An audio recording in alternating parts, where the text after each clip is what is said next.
Hammaga assalomu alaykum. Qizlar, anchadan beri sizlarga ko'rsatish niyatim bor edi. Germaniyada musor tashlashni qonun qoidalari. Restmüll degani bu, ya'ni axlat, ya'ni po'choli, axlat, yomon bo'lib qolgan ovqatlarni restmüllga tashlaymiz. Har bitta yashovchi o'zini kaliti bo'ladi. Har bitta dom o'zini musorni baki bo'ladi. Hamma o'pshiga tashlamaydi. Bu axlat edi. Endi plastikaga boramiz. Ferpaku menda bitta ikkita paket plastika.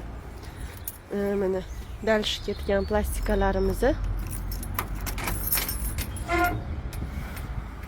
to'la keyingisiga boramiz.